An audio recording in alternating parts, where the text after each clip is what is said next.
నడిచినా కూర్చున్నా మోకాళ్ళ నొప్పులు వస్తున్నాయా? ప్రాణ పెయిన్ క్లినిక్ లో అధునాతన చికిత్సతో మోకాళ్ళ నొప్పులు తగ్గించుకోండి. నమస్తే, వెల్కమ్ టు మనం టీవీ. నేను వలి. ఇక్కడ మనకు కనిపిస్తున్నారు మాజీ మంత్రి మల్లారెడ్డి గారు, ప్రస్తుత మేడ్చల్ బీఆర్ఎస్ ఎమ్మెల్యే మల్లారెడ్డి పార్టీ మారే సూచన ఏమన్నా కనిపిస్తుందంటే చాలామంది మారొచ్చు అన్న ఒక మాటే ఎక్కువ మంది నుంచి వినిపిస్తుంది. దానికి కారణం ఏంటంటే అసెంబ్లీ మీడియా పాయింట్ దగ్గర చిట్చాట్లో ఆయన మాట్లాడింది ఒకసారి మీకు నేను గుర్తు చేస్తాను. ఆయన ఏమన్నారంటే, రేవంత్ నా మిత్రుడే, ఏదన్నా అవసరమైతే నేను మద్దతు కూడా ఇస్తాను అన్నారు. ఇప్పుడు ఈ వ్యాఖ్యలే హాట్ టాపిక్గా మారిన పరిస్థితి కనిపిస్తోంది. మల్లారెడ్డి గారు పార్టీ మారే అసలు పరిస్థితి ఉందా? ఆయన బీఆర్ఎస్ నుంచి కాంగ్రెస్లోకి అసలు వెళ్తారా? బీఆర్ఎస్ను వదిలేంత పని ఆయన చేస్తారా అంటే, ఇప్పుడు ఆయన గత చరిత్ర ఏ విధంగా ఉందో ఒకసారి మనం చూడాలి. ఎందుకంటే పార్టీ మారతాడా లేదా అని చర్చించాలంటే ఒకసారి ఇట్లా విశ్లేషించాల్సిన అవసరం కూడా కనిపిస్తోంది. మల్లారెడ్డి గారు అసలు టీఆర్ఎస్లోనే పుట్టి పెరిగిన వ్యక్తి కాదు. టీఆర్ఎస్ పార్టీ కంటే ముందు ఆయన తెలుగుదేశం పార్టీలో ఎంపీగా ఉన్నారు. ఆ తర్వాత తెలుగుదేశం పార్టీలో ఉన్నప్పుడు రేవంత్ రెడ్డి గారు కూడా అప్పుడు తెలుగుదేశం పార్టీలో ఉన్నారు. అప్పటికి మంచి మిత్రులే. ఇలా ఎలాంటి గొడవలు మనస్పర్ధలు ఏం లేవు, ఒకే పార్టీలో ఉన్నారు కదా అప్పుడు. అప్పటి నుంచి ఆయన మారిన రాజకీయ పరిస్థితుల వల్ల రేవంత్ రెడ్డి గారు కాంగ్రెస్లోకి వచ్చారు, మల్లారెడ్డి గారు అప్పుడు టీఆర్ఎస్లో వచ్చిన విషయం కూడా మనకు తెలిసిందే. ఆ తర్వాత ఒకళ్ళ మీద ఒకళ్ళు పార్టీలు మారిన నేపథ్యంలో విమర్శలు చేసుకుంటున్న విషయం కూడా మనకు తెలిసిందే. ఆ తర్వాత కాంగ్రెస్లో రేవంత్ రెడ్డి గారు అసెంబ్లీ ఎన్నికల్లో ఓడిపోయారు కొడంగల్లో. తర్వాత మల్కాజ్గిరి ఎంపీగా పోటీ చేసిన విషయం కూడా మనకు తెలిసిందే. ఆ సందర్భంగా మల్కాజ్గిరి ఎంపీ స్థానంలో మల్లారెడ్డి అల్లుడు పోటీ చేశారు. అప్పటి నుంచి వీళ్ళిద్దరి మధ్య వైరుధ్యం అనేది బాగా పెరిగిపోయింది. ఒకళ్ళ మీద ఒకళ్ళు విమర్శలు, నువ్వు కబ్జా చేసావంటే నువ్వు కబ్జా, నీ అక్రమాలు, తర్వాత నీ కాలేజీలు ఆసుపత్రులంతా కబ్జాకోరని చెప్పి రేవంత్ రెడ్డి గారు అనటం, తర్వాత పెద్ద బ్లాక్మెయిలర్ నువ్వు అని చెప్పి రేవంత్ రెడ్డి గారిని మల్లారెడ్డి అంటాం. ఒక పీక్ స్టేజ్లో విమర్శలు, ప్రతి విమర్శలు ఆ రోజుల్లో అయితే పెద్ద హాట్ టాపిక్ అనమాట. మీడియాలో వీళ్ళిద్దరి గురించి ఎక్కువ చర్చ, అంత ఘోరంగా విమర్శలు చేసుకున్న పరిస్థితి ఉంది. ఆ తర్వాత పరిస్థితులు ఏ విధంగా ఉన్నాయంటే, ఇప్పుడు ఎలక్షన్ ఆయన పీసీసీ చీఫ్గా తర్వాత పదవి దక్కింది. తర్వాత ఉధృతంగా ఎన్నికల్లో ప్రచారం చేశారు. ఇప్పుడు ముఖ్యమంత్రి అయ్యారు. మల్లారెడ్డి గారు అక్కడ గెలిచినప్పటికీ మేడ్చల్లో ఆయన ప్రతిపక్షానికి ఆ పార్టీ పరిమితమైన విషయం తెలిసిందే. ఇప్పుడు జరుగుతున్నటువంటి చర్చ, ఆయన కబ్జాకోరని చెప్పి భూ ఆక్రమణలు చేశారని చెప్పి ఆయన ఆసుపత్రులు, ప్రైవేటు కాలేజీలు వీటన్నిటికి సంబంధించి అనేక ఆరోపణలు చేసిన రేవంత్ రెడ్డి గారు ఇప్పుడు ముఖ్యమంత్రి అయ్యారు. ఈ నేపథ్యంలో ఆయన మీద ఏమైనా విచారణకు ఆదేశించే పరిస్థితి కనిపిస్తుందా? ఆయన ఏమన్నా ఇబ్బందులు పెట్టే పరిస్థితి కనిపిస్తుందా? ఇది ఆలోచించే మల్లారెడ్డి గారు రేవంత్ రెడ్డి నా మిత్రుడే, అవసరమైతే ఆయనకు నేను మద్దతు ఇస్తా అనటం దేని విధంగా చూడాలి అంటే, పార్టీలు మారిన చరిత్ర ఉన్నటువంటి మల్లారెడ్డి గారు మళ్ళీ బీఆర్ఎస్ నుంచి కాంగ్రెస్లోకి ఎందుకు పోరు అనే చర్చ అయితే జోరుగా జరుగుతుంది. ఇక్కడ ఇంకొక ఎగ్జాంపుల్ కూడా మీకు చెప్పాలి. ప్రైవేట్ యూనివర్సిటీల బిల్లు ప్రస్తుతం పెండింగ్లో ఉన్న విషయం తెలిసిందే. రేవంత్ రెడ్డి గారు ముఖ్యమంత్రిగా ఉన్న నేపథ్యంలో ఇది గట్టెక్కడానికి, ఎందుకంటే ప్రైవేట్ యూనివర్సిటీలు ఉన్నవి ఇద్దరివి బీఆర్ఎస్లో, ఒకటి పల్లారాజేశ్వరరెడ్డి, రెండు మల్లారెడ్డి.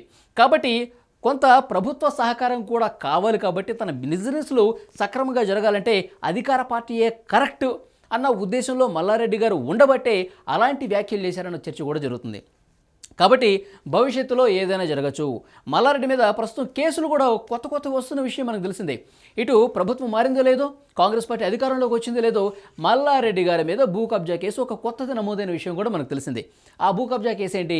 గిరిజనులకు సంబంధించిన భూమిని 47 ఎకరాల 18 గుంటల భూమిని మల్లారెడ్డి గారు కబ్జా చేశారు. గిరిజనులు ఆందోళనలు పెద్ద ఎత్తున చెలరేగినటువంటి విషయం మనకు తెలిసిందే. పోలీసులు SC/ST అట్రాసిటీ కేసు కూడా నమోదు చేసిన విషయం కూడా తెలిసిందే కదా. మల్లారెడ్డి గారు తర్వాత మీడియాతో మాట్లాడుతూ, అది నేను కబ్జా చేసింది కాదు, ఎవరో మధ్యవర్తులు ఎవరైతే ఉన్నారో వాళ్ళు తన మీద అక్కసుతో పెట్టినటువంటి కేసు, వాళ్ళే ఈ కేసుకు సంబంధించిన పూర్తి వివరాలు బయటకు వచ్చిన తర్వాత ఇందులో ఎవరి ఇన్వాల్వ్మెంట్ ఉందనేది బయటకు వస్తుంది, నాకు మాత్రం ఎలాంటి సంబంధం లేదు అని చెప్పారు.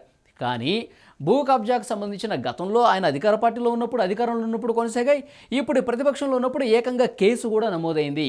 కాబట్టి ఇలాంటి ఇబ్బందులు కూడా వచ్చే అవకాశం ఉంది. కాబట్టి ఆయన పార్టీ మారే అవకాశమే ఎక్కువ ఉండొచ్చు అన్న చర్చ అయితే జోరుగా సాగుతుంది. మరి ఇక్కడ ఇంకొక ప్రధానంగా చర్చించాల్సిన విషయం ఏంటంటే, కాంగ్రెస్ పార్టీకి వచ్చినటువంటి సీట్లు. కాంగ్రెస్కి ఎన్ని సీట్లు వచ్చాయి? 64 సీట్లు, ఒకటి సిపిఐ, మొత్తం 65 స్థానాలు. అంటే మెజార్టీకి చాలా కొద్ది మంది మాత్రమే కాంగ్రెస్ పార్టీకి బలం ఉంది. ఈ నేపథ్యంలో ఇప్పుడు మల్లారెడ్డి చేతిలో 2 సీట్లు ఉన్నట్టే. ఒకటి మల్లారెడ్డి మేడ్చల్, తర్వాత ఆయన అల్లుడు మల్కాజ్గిరి సీటు గెలిచిన విషయం కూడా మనకు తెలిసిందే.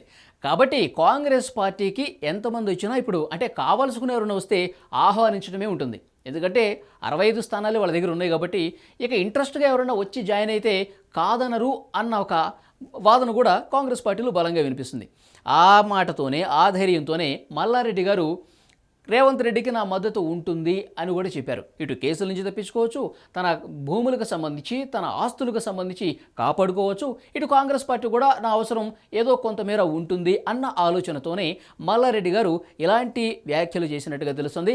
ఆ ధీమాతోనే ఆయన మాట్లాడినట్టుగా తెలుస్తుంది. చూద్దాం, ఇప్పుడు భవిష్యత్తు ఎప్పుడు ఒకేలాగా ఉండదు కదా.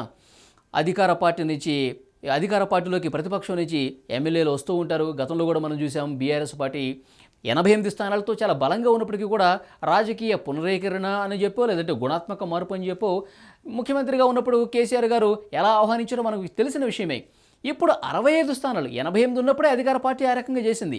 ఇప్పుడు 65 స్థానాలు మాత్రం ఉన్నటువంటి కాంగ్రెస్ పార్టీ ఎందుకు ఆహ్వానించదు? రేవంత్ రెడ్డి గారికి కూడా తన పదవిని కాపాడుకోవాలంటే 5 సంవత్సరాల పాటు సుపరిపాలన అందించే దాంట్లో ఆయన ప్రయత్నంలో ఉన్నారు కాబట్టి ఆ రకంగా ముందుకు పోతున్నారు కాబట్టి తనను తాను బలపరుచుకునే విషయంలో ఆయన కూడా వెనుకాడరు. సో గతహ ఎన్నో ఆరోపణలు చేసుకుంటాము, ఎన్నో విమర్శలు చేసుకుంటాం.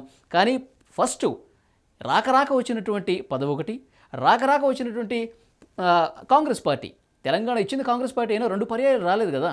ఇప్పుడు 3వసారి అధికారంలోకి వచ్చింది కాబట్టి దీన్ని కాపాడుకునే దాంట్లో భాగంగా ఏ చిన్న అవకాశాన్ని వదులుకోరు అన్న చర్చ కూడా బలంగా జరుగుతుంది. సో మల్లారెడ్డి గారి విషయంలో మరొకసారి మనం ప్రస్తావిస్తే కనుక ఆయన తన పేకల దాకా వస్తే బీఆర్ఎస్ను ఇట్లా వదిలేసి అట్లా వెళ్ళిపోతారు అన్న చర్చ అయితే చాలా బలంగా జరుగుతుంది. చూద్దాం భవిష్యత్తు ఏ విధంగా ఉంటుందనేది. Thank you very much.